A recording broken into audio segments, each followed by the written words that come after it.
Welcome everyone to the first Musculoskeletal Australia community webinar for 2024.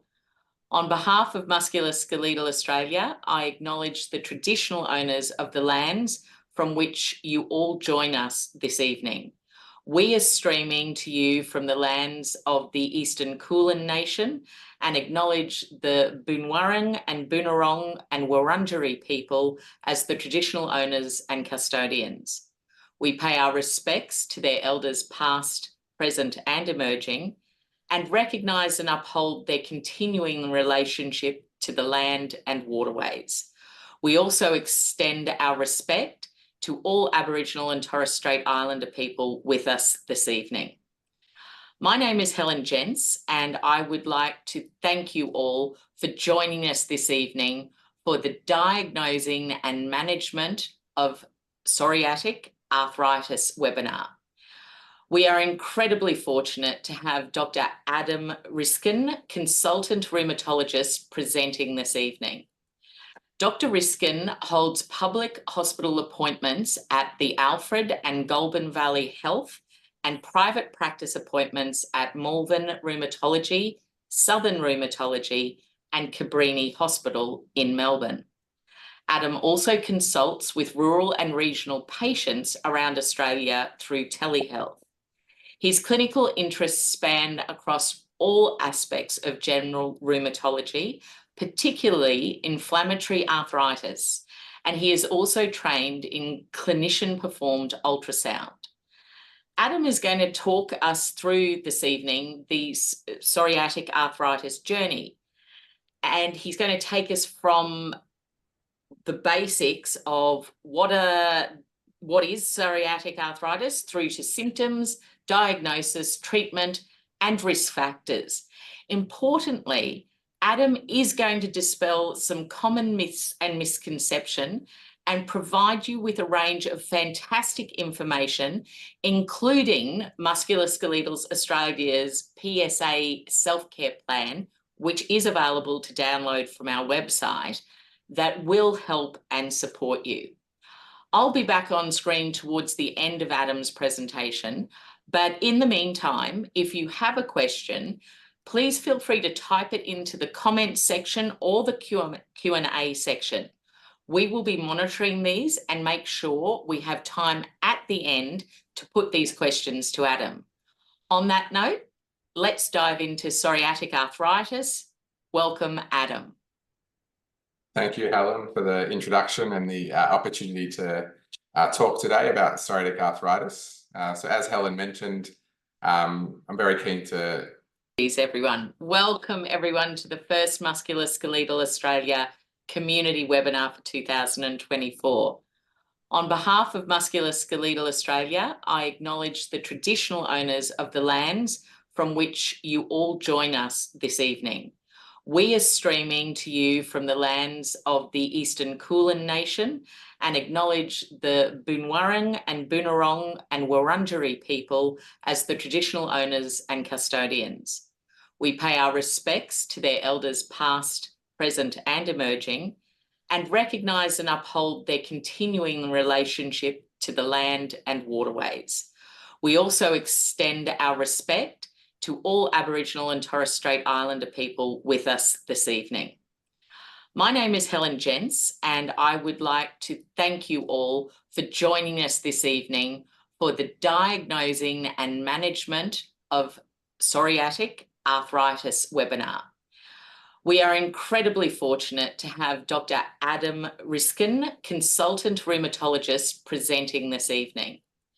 Dr. Riskin holds public hospital appointments at the Alfred and Goulburn Valley Health and private practice appointments at Malvern Rheumatology, Southern Rheumatology and Cabrini Hospital in Melbourne. Adam also consults with rural and regional patients around Australia through telehealth. His clinical interests span across all aspects of general rheumatology, particularly inflammatory arthritis, and he is also trained in clinician-performed ultrasound. Adam is going to talk us through this evening the psoriatic arthritis journey, and he's going to take us from the basics of what is psoriatic arthritis through to symptoms, diagnosis, treatment, and risk factors. Importantly, Adam is going to dispel some common myths and misconception and provide you with a range of fantastic information, including Musculoskeletal Australia's PSA self-care plan, which is available to download from our website, that will help and support you. I'll be back on screen towards the end of Adam's presentation, but in the meantime, if you have a question, please feel free to type it into the comments section or the Q&A section. We will be monitoring these and make sure we have time at the end to put these questions to Adam. On that note, let's dive into psoriatic arthritis. Welcome, Adam. Thank you, Helen, for the introduction and the opportunity to talk today about psoriatic arthritis. So as Helen mentioned, I'm very keen to take this all the way through how the condition presents to the common investigations and some of the aspects of treatment, and very happy to take questions at the end. So I think before we launch into psoriatic arthritis, it's probably good to have an overview of arthritis in general, because there are more than 100 types of, documented arthritis, and the term gets used a lot and fluctuates between different types. So when most people think of arthritis, we think of osteoarthritis, which is the most common type in Australia and affects almost 10% of Australians. So this data is from a few years ago, so it's probably accurate. If not, the prevalence may have increased since then. So all up, there's about 4 million people in Australia affected by arthritis, we think, from some of this data. And osteoarthritis is the most common form, which is musculoskeletal. If we move across to the other side of the screen, these types of arthritis here make up inflammatory arthritis, and that's really the focus of our talk today. Rheumatoid arthritis is one type of autoimmune inflammatory arthritis, and then the other main types come under the umbrella of spondyloarthritis. So you'll see that psoriatic arthritis is one of those, and that's what we'll be talking about, which can affect up to 1% of Australians, and then other forms of spondyloarthritis that more commonly affect the spine, we won't touch on as much today. So what is psoriatic arthritis? So if we go back to sort of the basic definition, it's an autoimmune inflammatory disease. So what do we mean by autoimmune? So our immune systems are designed to recognize foreign particles and organisms like infections and fight them off. But sometimes they become either a bit oversensitive or not functioning correctly, and can actually start to attack our own cells. And that's what we mean by an autoimmune process. And in the case of psoriatic arthritis, that commonly involves the joints and areas around joints, which leads to inflammation, pain, swelling, and stiffness in those areas. It was actually initially thought to be part of rheumatoid arthritis, but then over time emerged as its own entity. It can affect most areas of the body, so most joints, but there are typical patterns which I'll come to a bit later. And as the name suggests, it's associated with the skin condition psoriasis, which is an autoimmune skin condition. And you can see on the right there, this is a picture of a patient with psoriatic arthritis with a very swollen, inflamed knee. And below, this is a patient with, quite nasty psoriasis. Before we launch further, I think it's always good to have a patient case, and this is a real-life case, obviously anonymized, so that we can use that to really grasp how the case is diagnosed and treated. So this patient is a 36-year-old female who was born overseas and had been in Australia for 6 years. She was previously really well with no significant major medical history or regular medications. She had no psoriasis. And in the family history, the most thing of relevance to what I was thinking about was this diagnosis of Crohn's disease, which is a type of autoimmune inflammatory bowel disease, which can be related to other autoimmune diseases as well. She presented with a history 6 years earlier when she was overseas of recurrent swellings of her right knee. And she told me that she'd had multiple steroid injections overseas and the knee would improve and then come back. And that actual issue had settled down by the time that I saw her. She'd also had intermittent swelling in her fingers associated with pain and stiffness. And this had been happening over a period of time. But in fact, the patient had attributed this just to her job, lots of typing, lots of sort of administrative work, and hadn't really connected that might be something more. When I first met this patient, she had further sites of inflammation. So a couple of different single finger joints on both hands were inflamed, both elbows were tender, and she was also had some tenderness around her foot, including the ankle and underneath on the sole of the foot. So picture that snapshot, and we'll return to that a bit later once we've discussed a bit more about psoriatic arthritis. So a bit of background about psoriatic arthritis. So unlike most autoimmune diseases that are more common in females than males, psoriatic arthritis from studies is thought to affect the sexes equally. Again, this data is a couple of years old, but approximately 230,000 people at least are affected by psoriatic arthritis. And the incidence of psoriasis itself, the skin component, is much higher than that. And when we look at studies from many countries around the world, but particularly the developed world, the prevalence ranges from 2 to 10 per 1,000, and which is similar to in Australia. It can affect people of any age. So they can occur in children, young adults, and all the way up to people in their 80s and their 90s. But the most common decade for onset of psoriatic arthritis, when we look at the whole time frame, is people in their 30s. What about the relationship to psoriasis? So most people will develop psoriasis many years before they're diagnosed with psoriatic arthritis. And this has been looked at in many studies where they follow people with psoriasis over years and years to see if or when they develop psoriatic arthritis. And on average, it takes about 8 years. But in some studies, that average is as high as 10 to 12 years. So it really is after someone's had the skin disease for a long time, usually.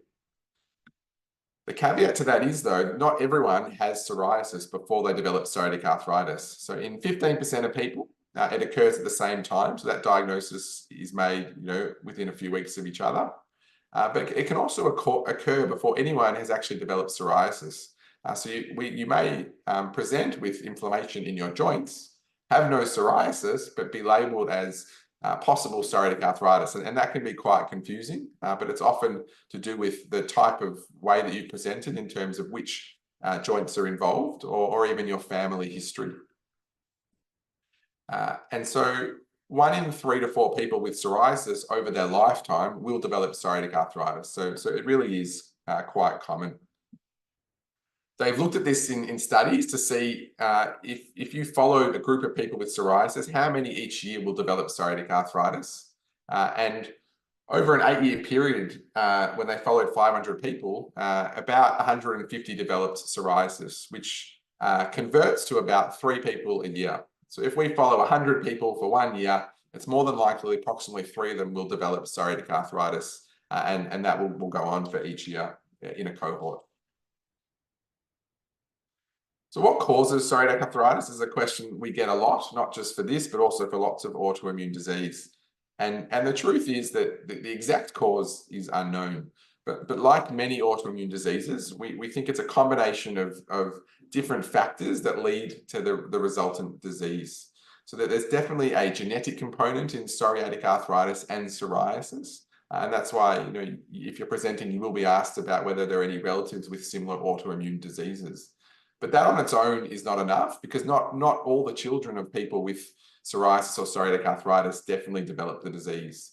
So there have been proven environmental factors involved, including smoking, obesity, and possibly infections.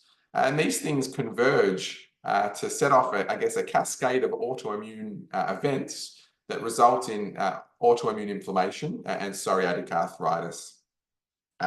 Much of those cells that we think are involved have been researched to become targets for treatment, which we'll discuss a bit later. The cause of psoriasis and psoriatic arthritis, however, is not identical.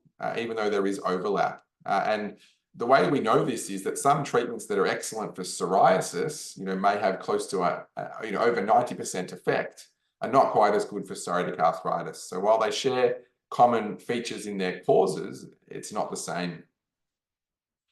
I quite like this Venn diagram, which can probably apply to most autoimmune diseases. But if we look at the top, this is a picture of someone's DNA, and that represents your genetic risk.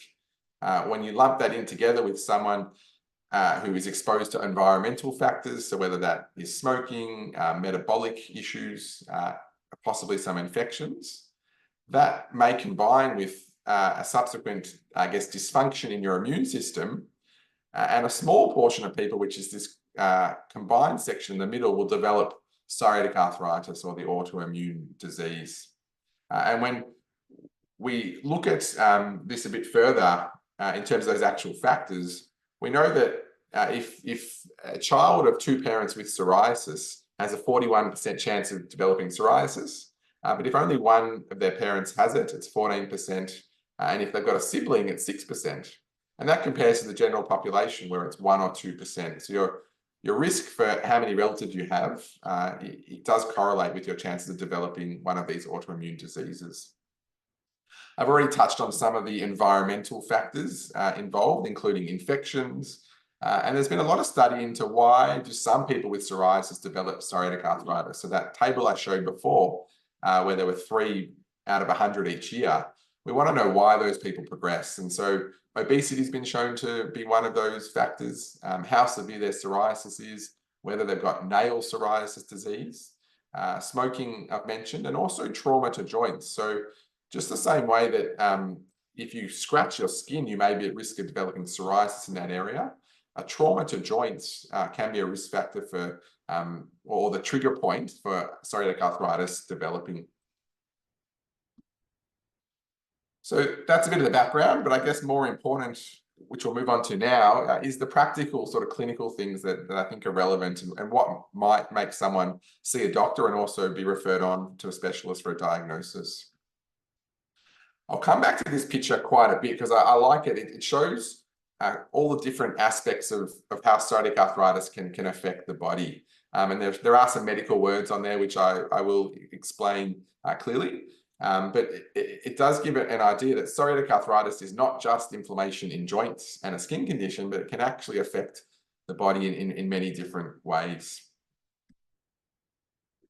So we'll start with the peripheral arthritis. So what that means is inflammation in joints outside the spine. So anywhere from the hips down and the shoulders down towards the hands. And so that's the most common way that this disease develops. Psoriatic arthritis leads to joint inflammation, which presents as pain, stiffness, or swelling in joints, and also in what we call the soft tissues around joints. More than 96% of patients with this disease will present with peripheral joint involvement, and that can take many forms. So as you see in the pictures on the right, it can be inflammation in one joint, like an elbow or a knee, or it can be inflammation in multiple joints, in the hands, the fingers, in the feet as well, or even the spine. It also can present in different ways. So the pattern recognition is really important in trying to make this diagnosis. So it may affect 1, 3, 5, or more than 20 joints. It can be both symmetrical, affecting both hands, where it presents like rheumatoid arthritis. Or it can be asymmetrical, where you've got predominantly the right side of the body affected. Another important thing with psoriatic arthritis is that it can be intermittent. So you may present with an episode of inflammation in your knee that resolves and may not recur for months to years, if at all. And that can make the diagnosis quite tricky. And that's why even the case that I presented before, it's really important to delve into the whole history going back years sometimes to make a diagnosis. I put this slide in here because this is quite important. So if any of you have been to a rheumatologist before, you'll know that these are some of the questions that you'll definitely get asked. And this applies not just to psoriatic arthritis, but many types of autoimmune arthritis. We're really trying to tell the difference between what we call inflammatory pain due to autoimmune diseases or non-inflammatory pain due to more musculoskeletal conditions such as osteoarthritis. So up the top, you can see that the type of pain you get with inflammation and psoriatic arthritis is very different to the type of pain you may think about when you injure your knee or you injure your back. So in psoriatic arthritis, you get a lot of pain in the morning or after rest. And that's because while you're resting, inflammation takes hold and all these immune cells cause the joint to become inflamed and stiffen up. Often morning stiffness will last, for more than an hour, if not, towards lunchtime and in the afternoon. And pain generally improves when you're moving. This is quite different from osteoarthritis, where pain is usually worse, at the end of the day after you get home from work or you've been on your feet. It improves, at least temporarily when you sit down for a rest. And while you may have morning stiffness, it rarely lasts more than 30 minutes. So if we go back to this diagram, we move on from the joints. I'm going to talk about an aspect of psoriatic arthritis called enthesitis. So an enthesis is a part of your body where a ligament or a tendon joins directly to bone. So probably the best example of that is your Achilles tendon right at the back of your heel, where the back of your calf, the muscle, travels down, has this tendon, the Achilles tendon, which joins into the bone at the back of your foot. This is a site that is very commonly affected in psoriatic arthritis, and that leads to the name enthesitis. As you can see in the picture, we're looking at a patient here from behind. Their left Achilles is normal. You can see the tendon really nicely, but the right is abnormal and is inflamed. And in fact, they've got quite significant Achilles enthesitis due to this swelling and inflammation down the bottom of the leg. It can occur anywhere in the body, but it's most commonly in the feet. So in addition to the Achilles tendon, you may have heard of plantar fasciitis, which refers to the tendon on the bottom of the foot, and that can cause plantar fasciitis. It's important to note plantar fasciitis is a common condition that people get for mechanical reasons, but it can also be part of psoriatic arthritis. If we move on from the enthesitis, another medical term is dactylitis. And so this comes from the Greek word dactylos, which means finger. And as you can see in this picture on the right, it gets its name because it leads to diffuse inflammation throughout a finger. So this third finger in the right hand where the arrow is pointing is really significantly inflamed. It's thought to be from a combination of both joint inflammation, but also tendon and soft tissue inflammation throughout the finger. And it gives a sausage-like appearance, which is an unfortunate name, but is commonly used both by patients to describe what they've experienced and also by doctors. Both enthesitis and dactylitis occur in about 50% of patients with psoriatic arthritis at some point through their disease course. If we move on to another manifestation up the top right called axial disease. So that refers to all parts of your spine, so down the middle. So this is an area that is also affected in about 50% of patients with psoriatic arthritis. And the most common part of the spine affected is the sacroiliac joints. So that's where the bottom of your spine, which is this bone in the middle here, the sacrum, joins the iliac joints as the ilim, and that makes this sacroiliac joint. And this is just a cartoon, but all this area here of color is supposed to represent inflammation, and that shouldn't be there. Any part of the spine can be affected in psoriatic arthritis, but that's the most common. And sacroiliitis, or inflammation in the sacroiliac joints, presents as significant lower back pain, buttock pain, and lots of morning stiffness and night pain. So similar to the peripheral joints, but in the lower back. Now, the last aspect of the most common manifestations of psoriatic arthritis is psoriasis. And so that can involve the skin, but also the nails, or what's known as nail disease or nail psoriasis. So I've already alluded to it, but psoriasis is an autoimmune disease with many different types. And while I said there are 100 types of arthritis at the start, there are at least 100 different types of psoriasis. So it can present in a lot of ways and be difficult to diagnose when it's not the most common way. The most common way is patches of red, raised skin with scale around them that look flaky and dry. It can affect anywhere in the body, similar to the joints, but most common is over the knees, over the elbows, and in the scalp, and can often present as dandruff. It can be itchy, but that is not necessarily the most common feature. Now, I've just shown you some photos here of some of the different types of psoriasis. So starting on the left, or down the bottom, you can see, very sort of common garden variety psoriasis affecting the knees and the elbows, more significant, across the back. There's a type of psoriasis called plantar psoriasis, where it affects the soles of the feet. And on the right is scalp psoriasis. So sometimes people, particularly in people with thick hair, you have to look quite closely in between the scalp to find areas of psoriasis. Nail psoriasis. Most people don't study their nails very closely, but get surprised when rheumatologists are bending down and having a really close look. And so that can vary from just very small dots, as you see over here, which is called pits, to more severe forms, where there's lots of whitening and breakdown of the nail. But in someone with joint pain and very tiny pits, that would make a rheumatologist think about psoriatic arthritis, and that may be enough to clinch the diagnosis.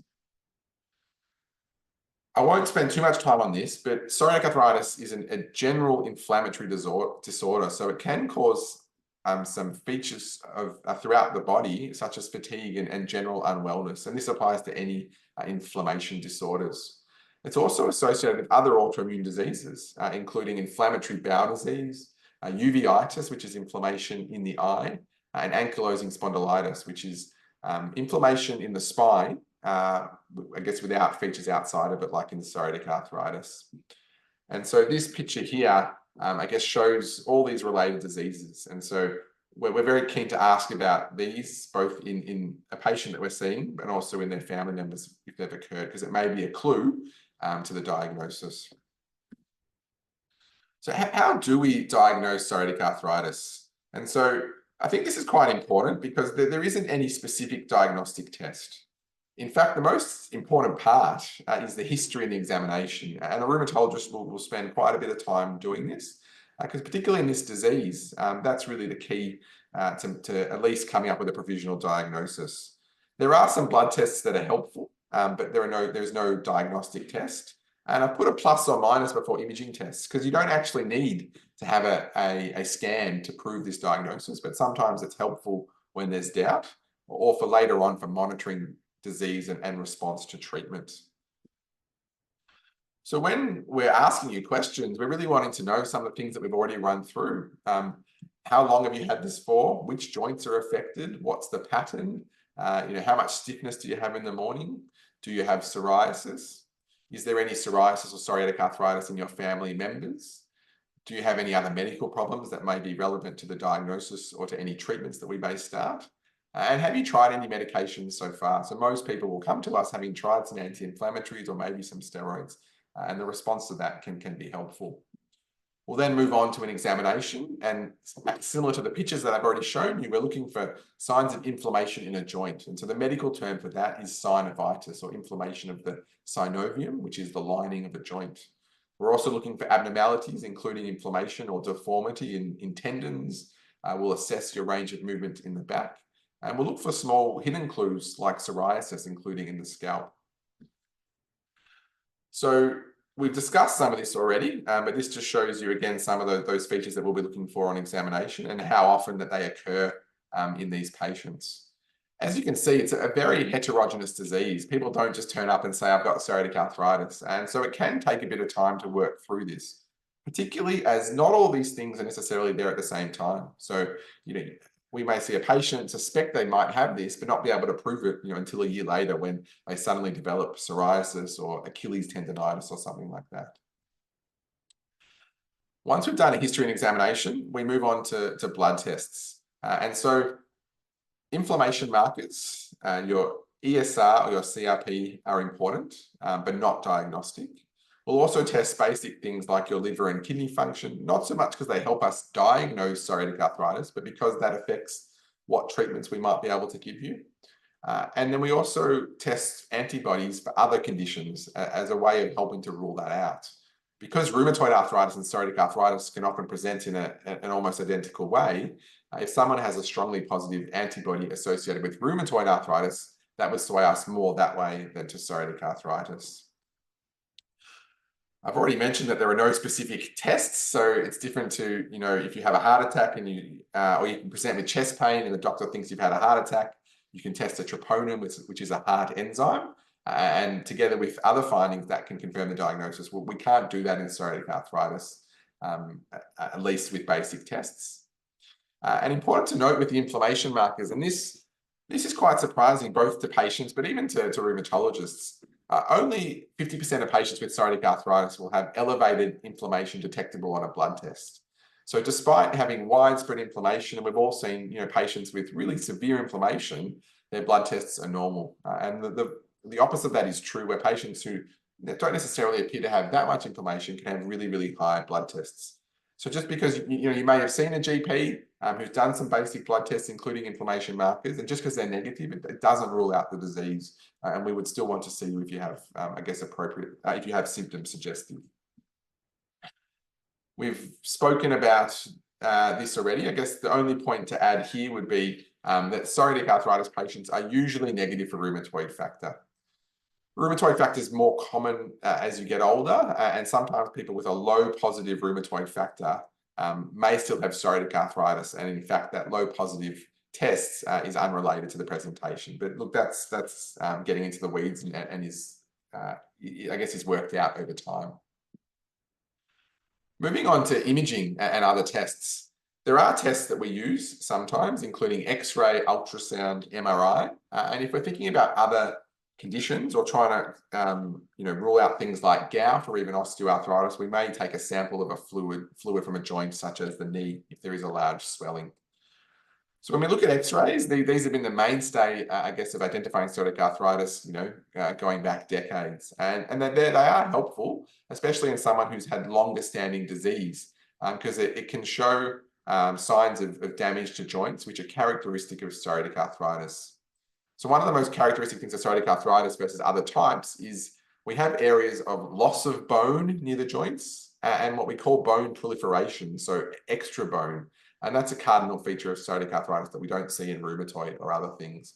We can also see the pattern. So in this X-ray on the right, you can see that the end row of joints, which we call the distal interphalangeal joints, they're actually quite abnormal. There's been changes there, there's whitening, there's loss of the joint space. But if we look at this row of knuckles here, which is closest to the wrist, they actually look perfectly rounded and essentially normal. And this is a patient with psoriatic arthritis that is affecting the end joints, but is sparing some of the other joints in the hands. Very important to know that early in disease, your X-ray is most likely to be normal in psoriatic arthritis because it can take time to develop any changes. And in fact, with modern treatments, we're trying to prevent those changes by treating early. If we see someone who thinks that, or have only had symptoms for a short period of time with significant damage on an X-ray, it may mean, in fact, that they've had this for a bit longer, or their disease is quite aggressive and progressing quickly. Ultrasound is not something we order very much, but it is evolving, particularly with what we call point-of-care ultrasound. So that's where your rheumatologist may use ultrasound in their rooms to have a look. And that's quite handy because we may not be sure if a joint is inflamed, and by putting on a small probe, we can actually see if there are signs of inflammation, as well as looking at the structure of the underlying joint. And obviously that's a bit cheaper and accessible than ordering an MRI in some cases, and it has been proven to be effective. Having said all that, we do use MRI a fair bit. Not everyone needs it, but it is a really good test when needed for assessing the soft tissues around a joint as well as in a joint. It can show both inflammation and damage, and it's certainly more sensitive than X-ray, particularly in someone presenting with only a few months history of disease. Clearly, as you'd be aware, the issues with MRI, which are getting better over time, is access and cost. So we don't send everyone for an MRI. So if we move on, I'd like to talk just a little bit about this classification criteria. So it's important to note that this is not a diagnostic criteria. So it's not a checkbox for saying, yes, you have psoriatic arthritis or not. It's actually designed for identifying patients to enter clinical trials of psoriatic arthritis. So it's designed to be very, very specific, meaning that anyone who meets this criteria, almost certainly has the disease, but it may not be as sensitive, which means that it may, I guess, exclude some people without the disease. Sorry, exclude people with the disease. So in order to meet this criteria, you have to have an inflammatory arthritis, which is defined by the things that we've already spoken about, lots of swollen and inflamed joints and stiffness.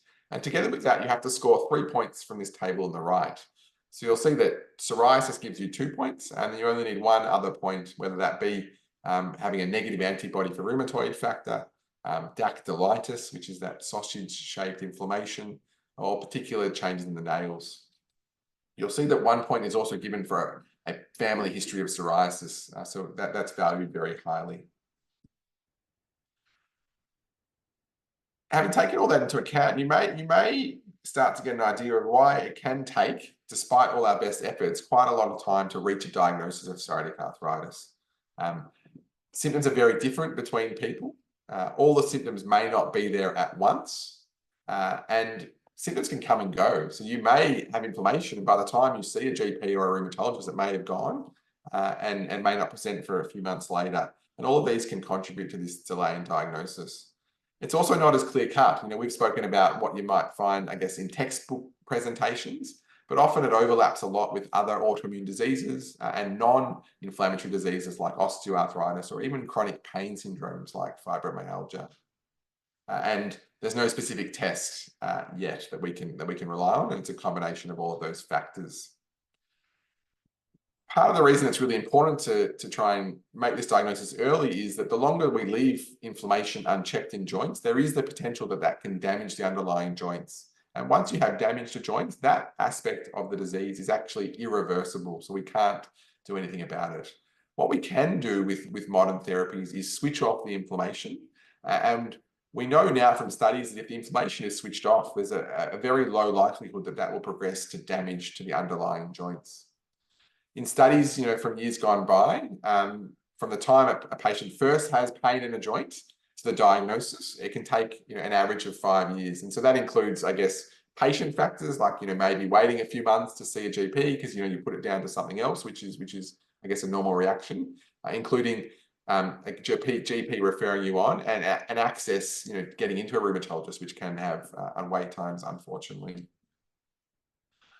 So we're going to pivot now from how do we diagnose it, which I think we've covered, onto what is the treatment of psoriatic arthritis. And so this is designed to really give you an overview. I'm not going to get into the nitty-gritty of side effects, but perhaps we can do that at the end, if there's time in question time. But I really want to give you an overall picture of how we treat it. We always start with non-medication treatments. And so these are rarely enough on their own, but they are important. So I'll come back to lifestyle in a minute, but things like maintaining a healthy weight, physical therapy, whether that be on your own or with an allied health specialist, exercise are important and can help pain. And then we move on to medications, which are classified into symptomatic treatments that may not treat the underlying disease, and disease-modifying options, which really work to switch off the disease and prevent progression. If we look about in a bit more detail about non-medication treatments, there is good data that obesity or weight gain is associated with the risk of progressing from psoriasis to psoriatic arthritis, and also can impact how well treatments work in people with both of those diseases. So that's really an important focus. Exercise and physical therapy have been shown to help symptoms and quality of life, and stretching is important, particularly for spinal involvement. If we move on to some of the medication treatments, this is, I guess, a graph of how things go from first, second line, third line, but this is often done at the same time, so it's not always such a one-by-one transition.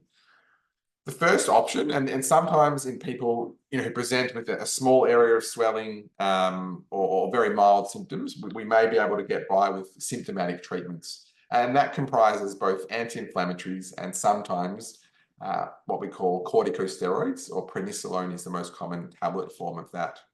So if you look at NSAIDs, which is an abbreviation for non-steroidal anti-inflammatory drugs, you'll know many of those names there because a lot of them are available over the counter. So things like Nurofen, Voltaren, all the way through to prescriptions.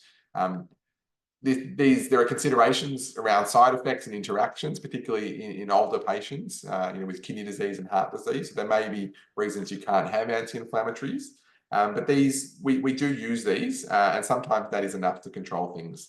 I should make a point that they are very effective for spinal disease. So for that sacroiliitis we spoke about before, NSAIDs are very effective. Moving on to steroids, look, as is well known, these have a multitude of side effects, both in the short and long term. So the aim is to avoid, if possible, or use for at lowest dose as possible for a minimum duration. But sometimes in people with really severe disease, this is the only thing that will work quickly while we're waiting for some of our other medications to take effect. Again, similar to NSAIDs, there are lots of contraindications and reasons to be careful based on a patient's other medical problems, including diabetes. Steroids can be given as a tablet or sometimes as injections. And injections are really good if you've got one or two areas affected, because often you aren't exposed to all the side effects as taking a tablet. Moving on from anti-inflammatory treatments is to the middle section here, number 2, which is conventional synthetic DMARDs. And so the most common 3 are listed there: methotrexate, leflunomide, and sulfasalazine. And you may know them by the brand names methoblastin, Arava, and Prevalence. So starting with methotrexate, which is really the most common first-line treatment used for psoriatic arthritis. It is an immune-suppressing medication. So we're trying to lower your immune system so that to switch off this autoimmune disease. So one of the risks associated with that is infection. Now, methotrexate is not super strong, but again, your risk of infection is higher than being on no treatments. One thing to say about that is that psoriatic arthritis itself, because your immune system is not acting efficiently or well, is associated with its own risk of infection. Methotrexate is effective against joints, but importantly also against psoriasis. So it is a treatment for the skin, and it's used by dermatologists as well. And it's part of the pathway for getting onto more advanced therapies under psoriasis and psoriatic arthritis. It's not effective for spinal disease, but it's effective on all the other aspects. These are not painkillers. They don't work quickly. They're designed to be taken over a period of time rather than on and off. And it can take up to 3 months for a full effect of methotrexate. Very important is that it's given once a week. And the dose, you can see there, the dose can range up to 25 milligrams. It's sometimes given as an injection form when people can't tolerate the tablet form. And we give it together with a vitamin called folic acid or folate, which you may know as a pregnancy vitamin. And that's given to try and reduce some of the potential side effects. I've taken this sheet here from Arthritis Australia website, and this is a handout given to patients because there are quite a lot of myths around methotrexate, both within the healthcare system and with patients. So, at the doses that we use in rheumatology, it's not chemotherapy. So we use, 10 to 20 milligrams. In the oncology and hematology world, it is given as chemotherapy up to 1,000 milligrams or above, where it's given as an infusion. You don't need to, use different bathrooms. All those things are myths that we still sometimes see when patients are admitted to hospital and are definitely inaccurate. And one important thing to note is that it's contraindicated in pregnancy and around conception because of potential effects, birth defects. So it's definitely something to discuss with your rheumatologist, and you'd want to be stopped, many months in advance of even trying to become pregnant. I'll go through quickly the other couple disease-modifying drugs. So leflunomide is another immune-suppressing medication. It's an alternative to methotrexate, so it works in a different way. And while not studied as much, does have a similar good effect. It can work for psoriasis, but it's not really used due to its ease of use compared to some of the other options for the skin. It's a daily dose as opposed to a weekly dose. And again, this one we definitely avoid in women of childbearing age because its effects on a baby. And actually, it's quite challenging to wash out of the system. So, I would generally avoid it unless we'd run out of all other options. Sulfasalazine is another option, which is on a rung below methotrexate and leflunomide. It's not quite as effective, but in fact, it doesn't have immune suppressing effects. It works on the immune system in an unknown way, but is not associated with an infection risk. It is given, it's a bit of a nuisance to give. It's up to 4 tablets a day, and they're quite large tablets, and it can sometimes cause some nausea. Sulfasalazine has the benefit of being safe, both before, during, and after pregnancy, including breastfeeding. Be aware, in males, it can cause a reversible change in sperm count. So this is something to think about. And if you have a sulfur allergy, you want to avoid it because, as the name suggests, it's got sulfur in it. Moving on to biologic therapy, which has really revolutionized psoriatic arthritis and other autoimmune conditions, over the last 20 to 25 years. You may have heard of some of these common brands, and these are the ways that they work. It's an immune suppressing medication, and it's a bit more targeted than some of the drugs we've already discussed. It targets specific parts of the immune system and cytokines and messengers to switch them off, and therefore it can be more effective and also, I guess, have less broad side effects. The main risk with these is infection. It's very, very effective, and the effectiveness can kick in quite quickly. Some patients report it immediately, but we often give it up to 3 months to assess, and that's what Medicare will requires us to do. Most of them come as self-injecting pens, but some can be given as infusions every so often in hospitals. And most of the pens are given once a week, once a fortnight, or even once a month. You can't access these straight away on a PBS script in Australia because of their expense, and you need to have failed some of the conventional treatments. So not everyone will need a biologic, and that's why some people will be fine on just methotrexate or leflunomide. But when those don't work after a period of time, we may be able to apply to Medicare to access these drugs. And look, it's important to note that the cost is coming down over time because of the advent of biosimilar drugs. So these are, think of these as an equivalent of generic, blood pressure tablets. Biosimilars are the same to biologics, and there are many companies doing research. This is a graphic, I guess, of some of the drugs, and you may recognize some, go by brand names, including Humira, Cimzia, Enbrel, and there's lots of new ones being developed. If you've ever been to a rheumatologist or on a biologic, you may see these forms that we fill in to, I guess, prove to the government that our patient in front of us has not responded well enough to some of the traditional drugs, and they've still got ongoing inflammation, and we apply just to have access to the biologic drugs. In a similar vein to biologic drugs is targeted synthetic DMARDs, or TSDMARDs to have another acronym. These are JAK inhibitors. They work on a part of the immune system called Janus kinase, and they are highly effective, I guess, newer drugs. They also are more advanced and require you to cycle through some of the older drugs. And their benefit is that they often have a really, really quick onset of action and are quite effective. And they're given as a tablet. For the patients that don't want to inject themselves, every few weeks, they can use a tablet. In recent years, there has been some data that there are possibly some safety concerns around some of the JAK inhibitors. And therefore, it's always a discussion. We use them in caution, particularly patients, over the age of 50 and particularly over 65 who have other risk factors for cardiovascular disease. Here, this is a picture of just some of the pens you may have seen. And so most of the drugs come as a pen, similar to an EpiPen that people with anaphylaxis allergies use, or they can come in a syringe with a very small needle that's injected under the skin. And there's lots of videos on the internet and from the companies to show patients how to do this. What else should we think about when we're trying to treat patients with psoriatic arthritis? Psoriatic arthritis is a general inflammation disorder. So if we have that over many years and we don't control the inflammation, that can actually increase your risk of cardiovascular disease and things like heart attacks and stroke. There's a strong association between obesity, psoriasis, psoriatic arthritis, and metabolic issues, and that's really being researched ongoing, but is already proven. This has come out in many studies, of which this is one example, where they followed almost 100,000 people in the US to see what the incidence of other medical conditions in these patients with psoriatic arthritis was. And as you can see, almost half the patients had high blood pressure, high cholesterol, 20% had diabetes, obesity, all the way down to coronary artery disease. And so it really is known that psoriatic arthritis patients have a much higher risk of cardiovascular disease in the general population. And we think that we can reduce those risks by controlling your disease and also addressing lifestyle factors. So I'd like to go back to my patient, Mrs. X.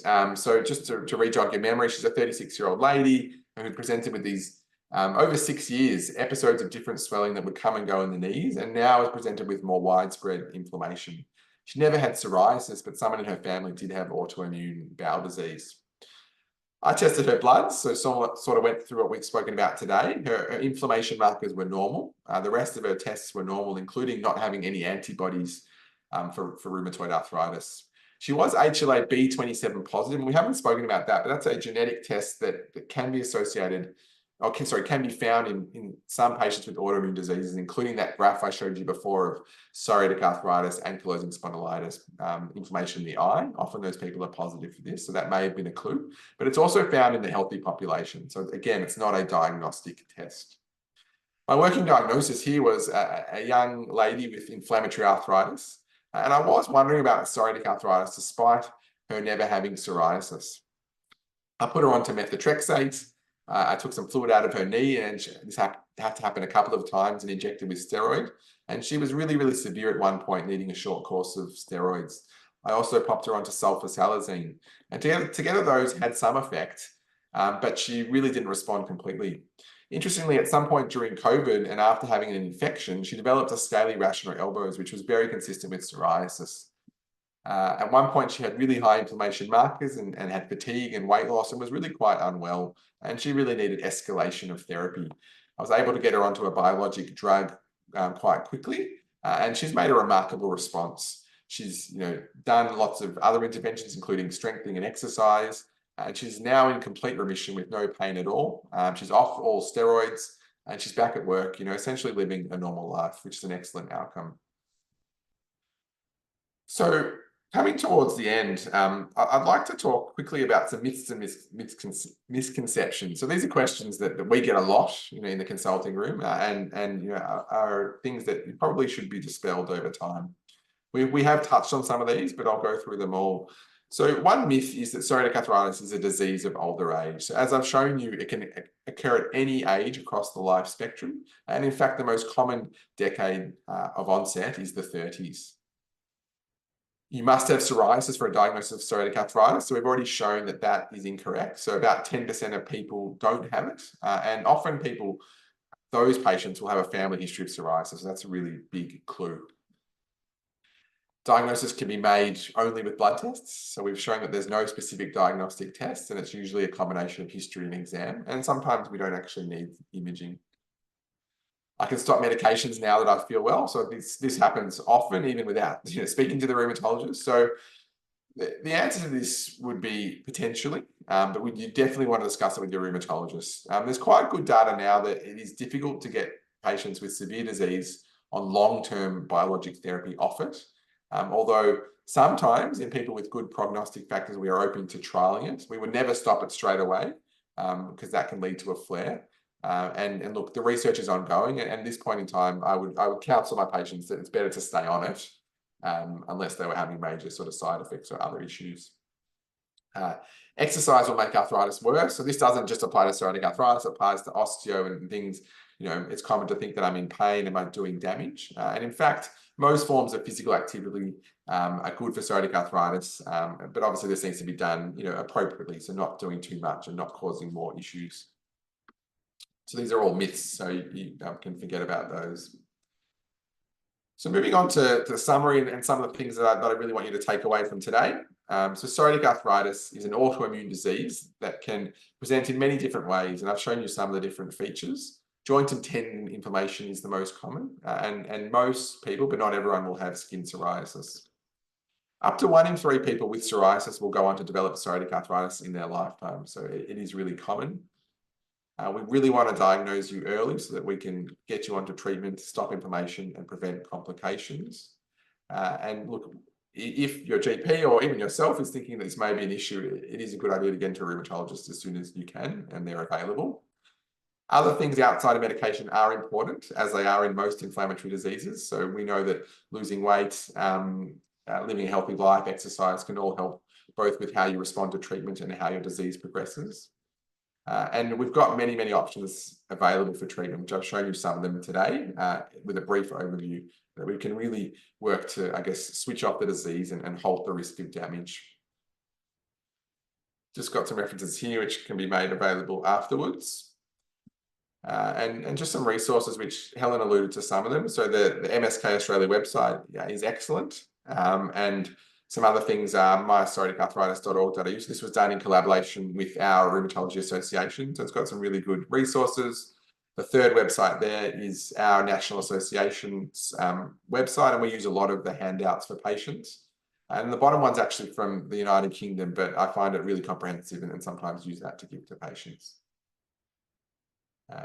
So thank you very much. I'm happy to answer and any questions and have a discussion.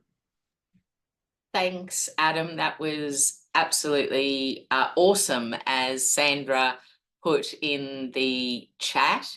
And as Sandra noted in her comments, this webinar will be available to watch again from our website. So anyone who felt they missed anything that Adam was saying or wants to revisit the journey Adam took us through, please go to our website over the next couple of days. You'll get an alert when the webinar has been uploaded. A couple of questions that have been put in the chat and Q&A, Adam. I found this one from Julie really interesting, and I think it's a really valid question. How do you switch off inflammation? Yeah, so that's a good question. So we, I guess the basis of inflammation in these diseases is from autoimmune system, I guess, going a bit haywire, so leading to abnormal cells. And so the way we switch off inflammation is actually by switching off the autoimmune disease or process. So we're trying to get that the process earlier down the line before it's developed into inflammation. So if we can, those drugs that we discussed, they worked on the immune system to switch that off or to lower it, and then that subsequently leads to lowering inflammation. And so that's how it happens. Whereas anti-inflammatory drugs, that's more targeting the inflammation that's already there. And that's why when you're on anti-inflammatories, you come off them, your disease will most likely come back at some point because you're not on any drug to, I guess, treat the background autoimmune disease. Great. Now, I'm going to caveat this by saying we know that you're not giving any specific medical advice. Yeah. One of our attendees, as they've been listening to you, has made the observation that a lot of the symptoms that you've been describing relating to psoriatic arthritis, they've had a history of really bad shoulder conditions. They've had 2 shoulder reconstructions, and they're curious as to the question really is, how would they go about approaching their medical practitioner or rheumatologist to say, should we explore psoriatic arthritis as a possible disease that I may be suffering from, given these other interventions I've had haven't been as successful as anticipated? So yeah, look, I agree. So obviously it's not, I don't know everything, the ins and outs of the situation, but if we think about that generally, I guess needing a shoulder replacement is often due to end-stage arthritis in a joint or osteoarthritis. And so osteoarthritis can either be primary, so it just occurs on its own, or secondary, where you get osteoarthritis in a joint because you've had another disease for a long time, such as psoriatic arthritis or rheumatoid arthritis. Once you get to the point where your joint is so damaged that it needs a replacement, medications are unlikely to be able to help. And in fact, for that joint, surgery is probably the only thing that will help. But you'd have to, I guess, discuss what led up to those shoulder symptoms over many years and whether there are other joints affected. So it may just be that you have osteoarthritis, but certainly psoriatic arthritis over many years can lead to damage to joints that could present in a similar way. So it'd be about the things that I've gone through tonight, but wanting to know, the history and the examination, and particularly the scans as well, to see if there are any signs on an X-ray or an MRI of psoriatic arthritis as opposed to osteoarthritis. Fantastic. Thanks, Adam. A couple of final questions. Julian mentions in his question that throughout your talk, metabolic dysfunction you referred to.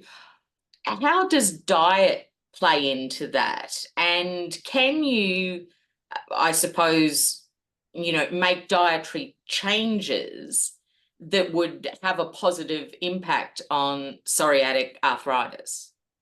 That's a really good question. I sort of deliberately left it off because it opens up a can of worms, but we get asked that a lot every day. So if we look at current evidence, unfortunately, there's no evidence to recommend any specific diet for psoriatic arthritis on its own. The current recommendations would be around, I guess, a general healthy, balanced diet. There is ongoing research into some foods that may be inflammatory, and there are a lot of popular diets.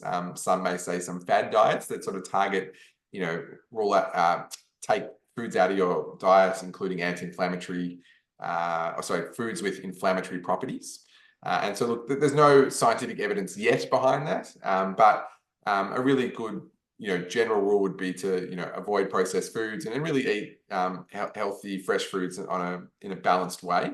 One of the resources I had at the end, the mypsoriaticarthritis.org.au has really good information around diet and what the current data says, and interviews with dietitians and things like that. So I would highly recommend going there.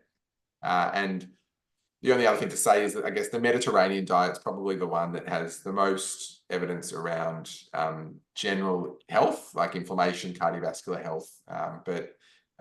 So they're the discussions that I have with patients. I can't recommend any sort of specific diets or foods. Okay, great. I'll finish up on this question. Are there any other ailments, this is from David, such as, say, cramps, I think it's rest leg syndrome? Restless legs, yep. Lead to a diagnosis of psoriatic arthritis? So certainly costochondritis, so that refers to inflammation of the cartilage around the ribs. So that can happen on its own for unclear causes, but can also be a finding in autoimmune inflammation conditions like psoriatic arthritis. So that, depending on what it goes with, could be part of it. But more commonly, it's just something that happens, after a viral infection or for other reasons.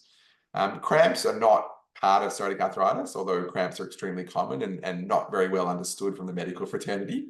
So that wouldn't be part of a diagnosis. And restless leg syndrome is not directly related, but a lot of patients do report restless legs, and whether that's related to pain at night is possible, but I guess that aspect is unproven. Fantastic. All right. We've come to the end, so I want to say a huge thank you to Adam. That has been an amazing presentation, and I think everyone who attended this evening and will watch it post this evening will have learned an awful lot from you, Adam, so thank you. And I would also like to just once again draw attention to the resources. Head to the Musculoskeletal Australia website, have a look at our PSA self-care plan, download it, have a read. They are excellent resources. They provide you with tools and information that help your health literacy and your ability to have these conversations with specialists like Adam when you go to see them, or your GP or other healthcare professionals. So on that note, thank you, Adam. It's been fantastic, and hopefully we will catch up with you again at a future webinar. Thanks for having me. Thank you, everyone.